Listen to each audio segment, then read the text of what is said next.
dentro do conceito de hidrostática, a gente tem um conceito de pressão, né? Então, como que funciona isso? Vamos lá. Um caminhão de massa 5 toneladas, então tem aqui o dado 5 toneladas, carregado com carga de 3 toneladas. Então, quer dizer que eu tenho um total de 7, né? Isso aqui é a massa total dele. Então, eu tenho uma massa de 7 toneladas. Beleza. Tem eixos articulados que permitem fazer o uso de 4 a 12 pneus, sempre aos pares, é claro, simultaneamente. O número de pneus em contato com o solo é determinado a fim de que a pressão exercida por cada pneu contra o solo não supere o dobro da pressão atmosférica. A área de contato entre cada pneu e o asfalto equivale a retângulos de lados 20 e 30 centímetros. Considere a aceleração da gravidade 10 e a pressão atmosférica 10 a quinta pascal. Qual que é o menor número de pneus em contato com o solo que o caminhão deverá usar? Então eu tenho que saber o seguinte, vamos lá. Eu sei que isso aqui é a massa, 7 toneladas, eu vou ter que usar isso aqui em quilogramas, né? Então quer dizer que eu tenho 7.000 quilogramas. Vamos colocar em notação científica, sempre prefiro. 7 vezes 10 da terceira quilogramas. Então vamos resolver aqui. Tá muito grosso isso, né? Não, não tem que não. 7 vezes 10 da terceira. Beleza. Então vamos lá. Como que eu vou saber quantos pneus eu preciso? Primeira coisa, vamos calcular quanto que vale a área de um pneu. Então olha só, tá falando ali no problema que um pneu, a gente vai considerar a área de 20 centímetros por 30. Eu já aconselho a colocar isso aqui em metros, tá? Então, por exemplo, 30 centímetros e 20 centímetros é 0,3 vezes 0,2. Então, quer dizer que a área de cada pneu, aqui, ó, vai dar 0,06, que é igual a 6 vezes 10 a menos 2 metros quadrados. Isso é cada pneu. 8? Isso, 8. Coloquei 7, é 8, verdade. 8. 8 toneladas. Obrigado aí por ter me corrigido. Beleza, essa é a área de cada pneu. Agora, como que eu vou fazer o cálculo dessa pressão? Deixa eu escrever de branco aqui agora. A pressão é dada por força sobre área. Certo? Então quer dizer que cada pneu tem que ter uma pressão máxima de 2 vezes 10 a quinta, que é isso aqui que está marcando aqui. Ó. Então eu vou fazer o seguinte, ó. Eu tenho pressão em cada um deles, né? Cada um dos pneus aí.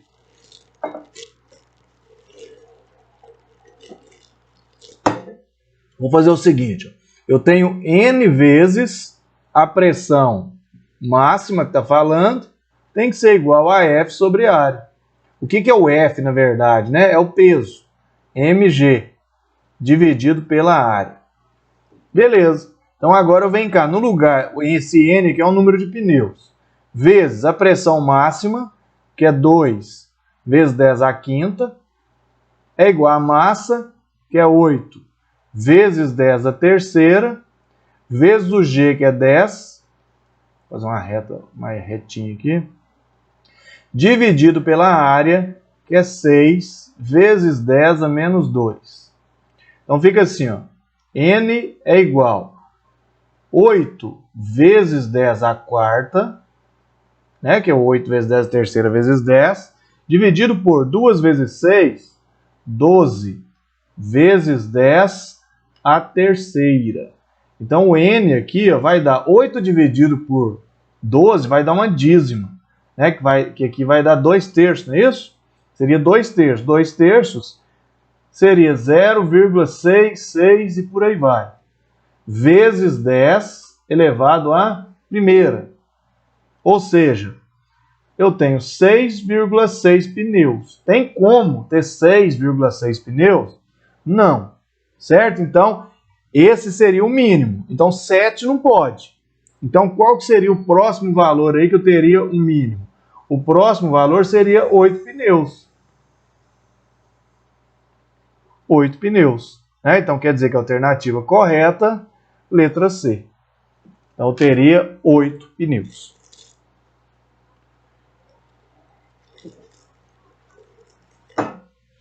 Beleza. Essa questão aí, você tinha que fazer, né? Essa monte de conta aí era do PPL. O pessoal acha que é mais fácil, né? Mais ou menos, né? A próxima, essa aqui eu acho mais difícil do que essa primeira, que diz assim, ó. Olha só, galera, tem gente que vai pela lógica aqui e acerta, viu? Mas assim, é sorte. É sorte, tá? A lógica aqui é mais a famosa cagada mesmo, viu, moçada? Nem sempre funciona, não. Mas olha só como que dá pra gente fazer, porque tem gente que pensa assim, ó. A Torre Eiffel, com seus 324 metros de altura, feita em treliças de ferro, com treliças de ferro, pesava 7.300 toneladas, quando terminou de ser construída em 1889. O arquiteto resolve construir um protótipo dessa torre em escala 1 por 100. Usando os mesmos materiais, cada dimensão linear em escala de 1 por 100 do monumento real, né? Considere que a torre tem uma massa de M torre, vou colocar em MT, e exerça sobre a fundação sobre a qual foi erguida uma pressão de P da torre. O modelo construído pelo arquiteto terá uma massa do modelo e uma pressão do modelo. Como a pressão exercida pela torre se compara com a pressão exercida pelo protótipo, ou seja, qual que é a razão P da torre, P do modelo? Aí tem gente que olha, é 1 por 100, então eu vou marcar 10 a segundo. E é. Pior que é. Mas é cagada, tá, galera? A gente tem que pensar bem aqui na hora de fazer. Por exemplo, ele tá falando que vai pegar uma torre dessa aqui e fazer um protótipo dela. Deixa eu copiar até aqui. Opa, pera aí. Ele vai fazer uma torre pequenininha assim, ó. Aí você pensa, pô, se ela é 100 vezes menor, ela vai ser 100 vezes mais leve, né? E até que dá, né? Mas aí, como tá falando, né, de pressão, você vai ter que tomar o seguinte cuidado. Lembrando que a única coisa que é igual entre elas aqui é a densidade, né? Então, o que a gente vai fazer? A gente vai achar a relação que é a seguinte. Ó.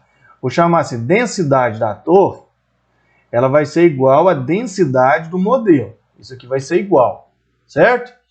Aí, eu posso pensar da seguinte maneira. Como eu quero essa relação de pressão e tal, eu posso chegar nessa equação. O que seria, né, a pressão? Pressão é força sobre área. Né? Força sobre área. Quer dizer que seria massa vezes a gravidade dividido pela área. Vou precisar disso. Então, bora lá, né? Então, eu vou fazer o seguinte, ó, pressão da torre dividido pela pressão do modelo. Vamos ver o que eu vou precisar. O que é pressão, então? Pressão é força sobre área. Então, vai ser M da torre vezes G dividido pela área... Deixa eu apagar aqui. Dividido pela área da torre. Dividido por massa do modelo vezes G dividido pela área do modelo.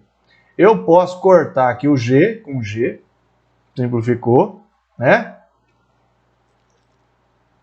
Aí a gente vai ter o seguinte, ó, a relação de massa da torre dividido pela área da torre vezes a área do modelo, vou multiplicar pelo inverso, dividido pela massa do modelo.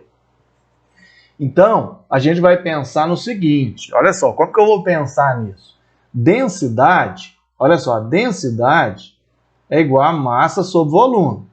Então, eu posso escrever aqui, ó, que a massa é densidade vezes volume. Certo? Então, no lugar da massa, eu vou ter que fazer essa relação.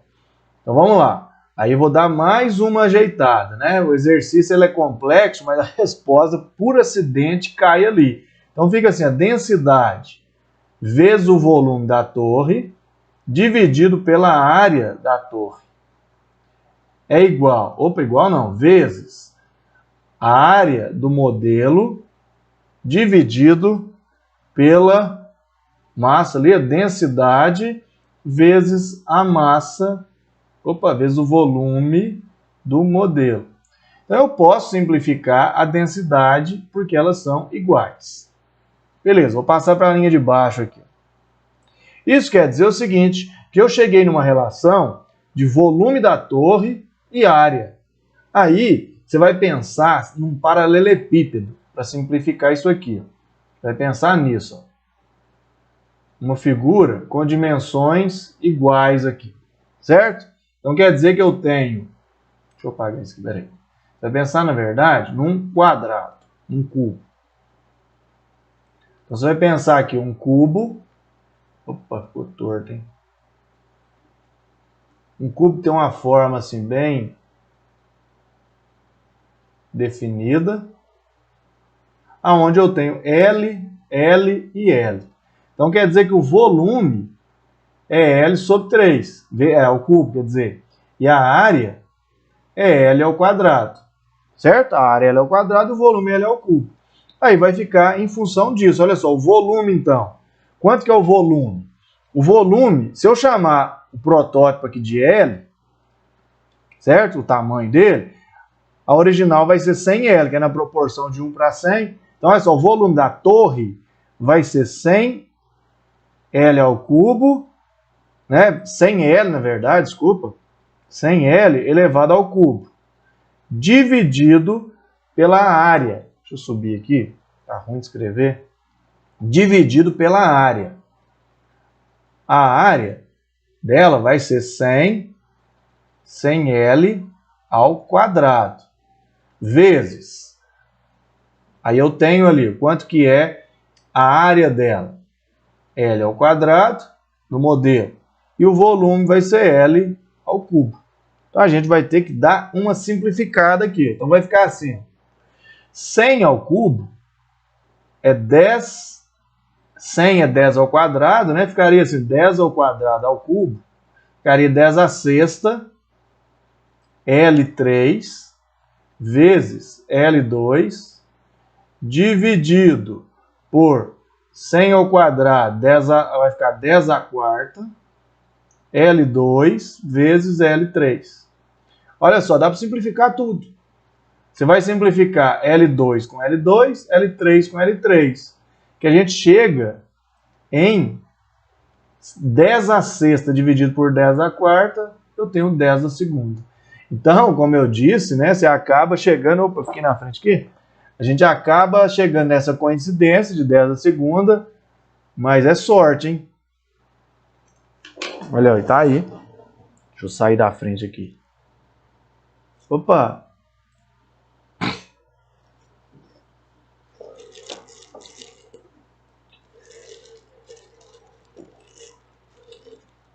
Então, letra C. Eu acho que essas eram as mais difíceis, né? As outras são bem mais fáceis aí. Vamos embora para a próxima. 3. 3 diz o seguinte, olha, um mergulhador, tá pequeno esse, hein? Vou aumentar aqui para ler, aí depois eu diminuo. Um mergulhador fica preso ao explorar uma caverna no oceano. Dentro da caverna formou-se um bolsão de ar, como mostrado na figura onde o mergulhador se abrigou. Durante o resgate, para evitar danos ao seu organismo, foi necessário que o mergulhador passasse por um processo de descompressão antes de retornar à superfície, para que seu corpo ficasse novamente sob pressão atmosférica. O gráfico mostra a relação entre os tempos de descompressão recomendados para indivíduos nessa situação e a variação de pressão. Certo? Então quer dizer que ele desceu ali, olha só, onde está o bolsão, vamos lá. Vamos lá. Opa, travou aqui. Então, galera, eu tenho um gráfico, como você pode notar, olha só, esse gráfico, ele começa aqui, ó. Quando eu tiver uma variação de 100 kPa, eu vou precisar de 20 minutos. Quando eu tiver variação de 200, aqui vai mudando, tá vendo? Não é linear, não. 400 dá para ver o valor também. 400, 600 dá para ver o valor, 500, né? Dá para ver certinho. Beleza. Então, O cara desceu 50 metros. Aí você vai lembrar de uma coisa que eu falei na aula de hidrostática, que é importante você pensar que 10 metros de coluna d'água corresponde a 1 ATM. Lembra disso? Então, se eu tiver 50 metros de coluna d'água, eu tenho 5 ATMs. Aí, você vai ter que pensar também o seguinte, eu vou fazer isso aí no macete, depois eu faço a conta. Você vai ter que pensar assim, 5, aí eu vou lembrar, né, que, olha só, a pressão atmosférica está aqui. Isso aqui é 1 ATM. Então, quer dizer que ele está na pressão de 5 vezes 10 à quinta Pascal. Concorda comigo? Isso aqui são quantos quilopascal? 500 quilopascal. Então quer dizer que a pressão que ele se encontra é 500. Então quanto tempo que ele vai precisar para descompressão? 60 minutos. Certo? Então, resposta 60. Se você não lembrasse disso, você teria que calcular a pressão hidrostática, que seria ρGH, que seria quanto? Ó, densidade da água, 1000, ou seja, 10 a terceira. O G é 10 e a profundidade que ele está, 50. Certo? Então, eu tenho aqui 5 vezes 10 à quinta Pascal, que é a mesma coisa que, porque ele está em quilopascal, né? Que 500 quilopascal. Aí você vai lá no problema, 500 quilopascal, 60 minutos. Matou e pronto. Esse é aquele exercício para resolver rapidão, hein? Essa caiu ano passado, hein, moçada? Ó, no Enem. Enem comum, tá? Que vocês vão encarar. Beleza, olha só. Aí os outros são mais tranquilos ainda. Veja, esse exercício aqui que vocês têm que atacar, galera. Porque esses aqui não pode pular. Vamos lá. Enem 2018. Talvez você já tenha bebido suco usando 2 canudinhos iguais. Entretanto, pode-se verificar que, se colocar um canudo imerso no suco e o outro lado de fora do líquido fazendo a sucção simultaneamente em ambos, você terá dificuldade em beber. Por que você vai ter dificuldade em beber se você colocar um canudinho na boca do lado de dentro ou do lado de fora? Muito simples. Você só consegue beber alguma coisa usando um canudinho porque você faz uma sucção, você tira o ar do canudinho, aí a pressão atmosférica vai ficar maior do que a pressão do canudinho. Aí ele empurra o líquido. Sem fazer essa sucção, você não consegue. Aí quando você usa 2 canudinhos, o ar que você tira entra pelo outro canudinho. Então não dá para você conseguir fazer isso, né? Então essa dificuldade ocorre porque a força necessária para a sucção do ar e do suco simultaneamente dobra de valor. Não tem essa informação, não dá. Densidade do ar é menor do que a do suco, isso é verdade. Portanto, o volume de ar aspirado é muito maior que o volume do suco. Nada a ver. É verdade, mas não explica. Não explica o que está perguntando. A velocidade com que o suco sobe deve ser constante. Opa, nos 2 canudos. Um canudo está no ar. Como é que o suco vai subir nele? Que é impossível com um dos canudos de fora. Não tem nada a ver, né? Peso da coluna de suco é consideravelmente maior que o peso da coluna de ar. Então, isso é verdade. Só que não é a coluna de suco que é levada em consideração. É a pressão atmosférica, né? Então, letra E sobrou. A pressão no interior da boca assume praticamente o mesmo valor daquela que atua no suco. Por isso que o suco não sobe. Porque está entrando ar. Você tem que diminuir a pressão para, né, gerar uma diferença de pressão. Aí ele sobe no canudinho. Então, resposta correta, letra E. Olha só, mais um também bem facinho. Esse daqui ó, já caiu parecidíssimo. Que era um de uma ducha, né, que perguntava ali onde que a pressão era maior. Veja só. A figura apresenta o esquema do encanamento de uma casa onde se detectou a presença de vazamento de água em um dos registros.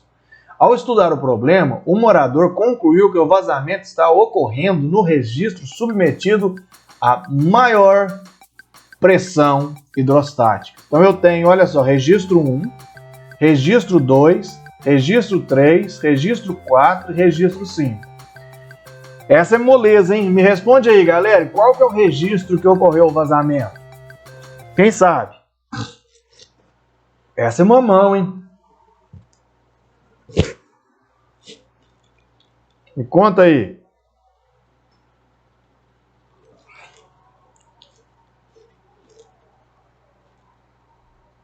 Quem sabe essa, galera? Qual dos 5 registros tem maior pressão?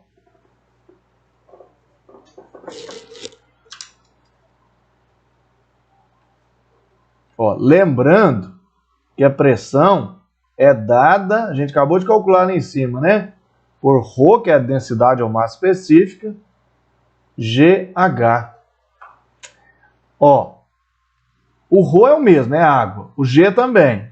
Então, aquele que tiver maior profundidade, ou seja, está mais longe da superfície lá de cima, está mais abaixo, tem maior pressão. Então, né, a gente vai pegar aqui o nível de água, que é esse aqui, ó. Opa, ficou fora, hein?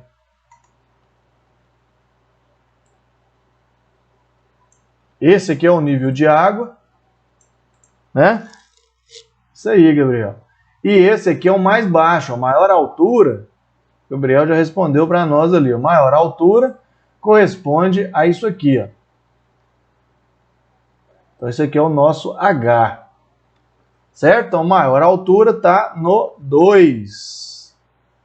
Então, tá aí. Isso aí, mamão, molezinho. 5.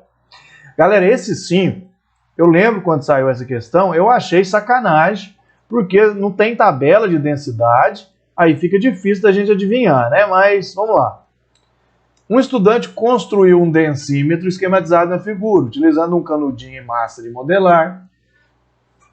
O instrumento foi calibrado com 2 marcas de flutuação, utilizando água e etanol, marca B como referência, certo? Etanol lá do posto.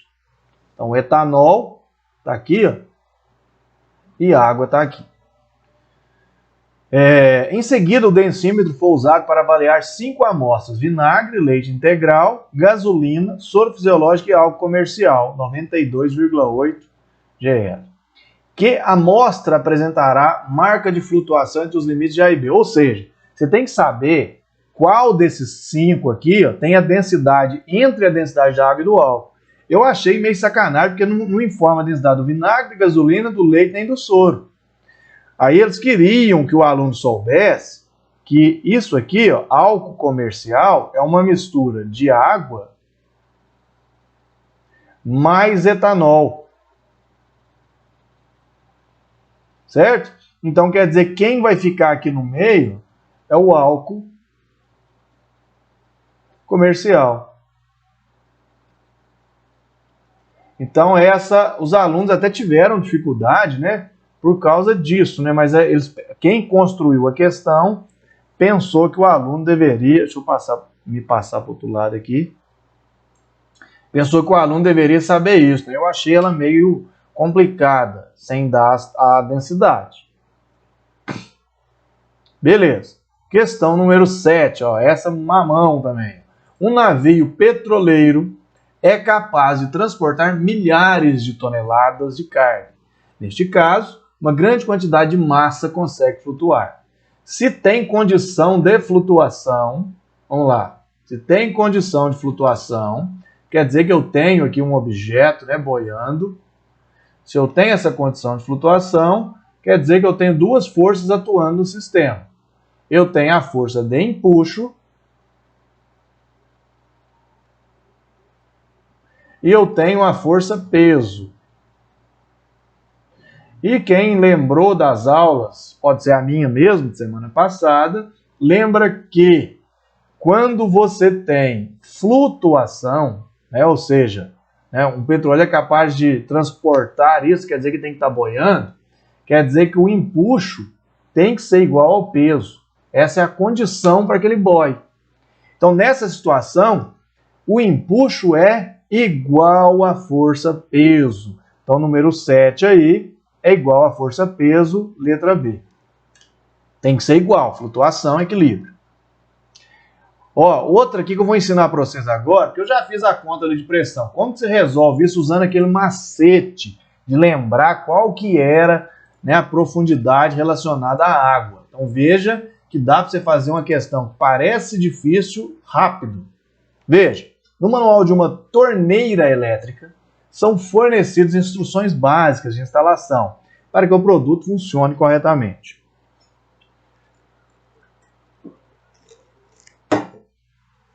Se a torneira for conectada à caixa d'água domiciliar, a pressão da água na entrada deve ser no mínimo 18 kPa e máximo 38.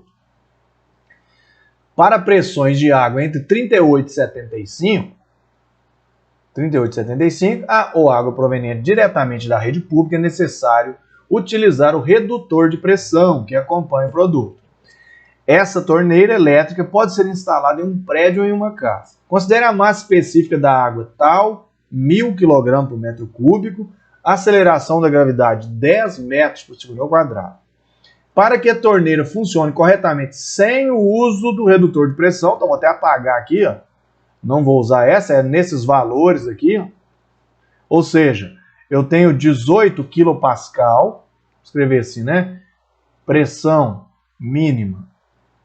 Eu tenho 18 kPa e pressão máxima eu tenho 38 kPa. Beleza. Então, para que a torneira funcione corretamente, sem o uso de redutor de pressão, quais deverão ser a mínima e a máxima altura entre a torneira e a caixa d'água? Essa altura aqui está relacionada com a expressão hidrostática. Então, quantos metros que isso corresponde? Então, você vai lembrar, o que você vai lembrar? Que 10 metros de coluna d'água é 1 atm. Isso aqui corresponde a quantos quilopascal? 100. Não é isso? Então, se eu tenho 18 kPa, isso aqui corresponde a quantos metros?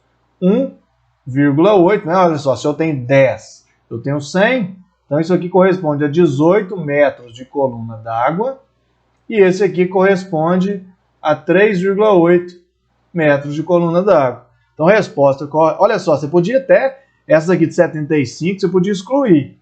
Você ia ficar entre a letra A e a letra D. Até usando a lógica, você conseguiria responder essa aí.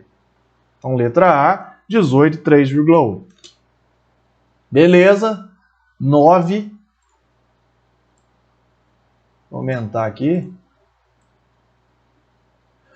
Essa é antiga, hein? Essa é antiga, mas é boa.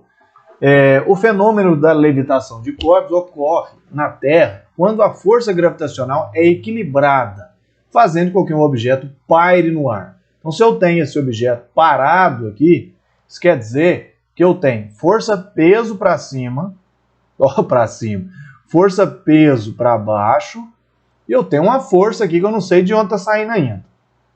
Eu tenho uma força aqui para cima.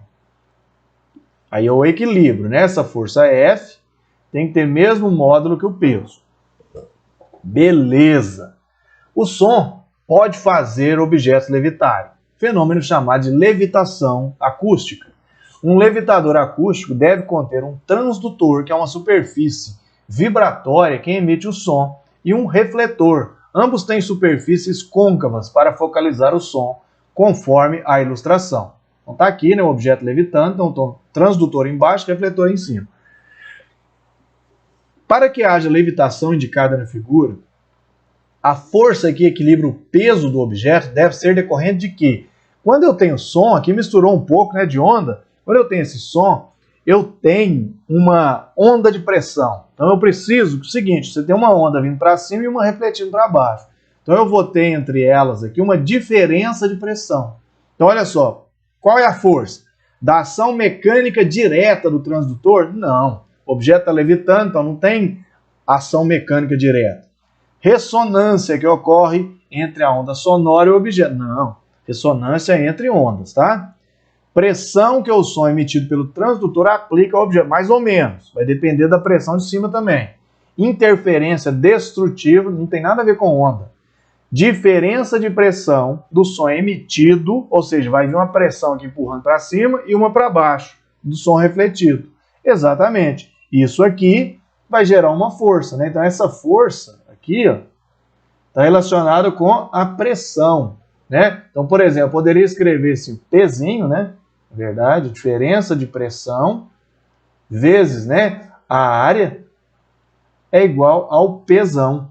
Então eu teria uma diferença de pressão da onda de baixo e da de cima. E por último, para a gente finalizar a aula do dia, né? Aqui, ó, uma questão também tranquila.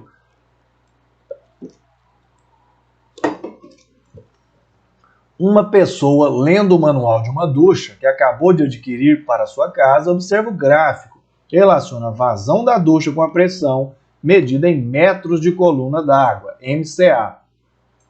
Então tá aqui o gráfico, a vazão vai crescendo com a pressão. Nesta casa residem 4 pessoas. Cada uma delas toma um banho por dia, com duração de 8 minutos, permanecendo o registro aberto com vazão máxima durante esse tempo.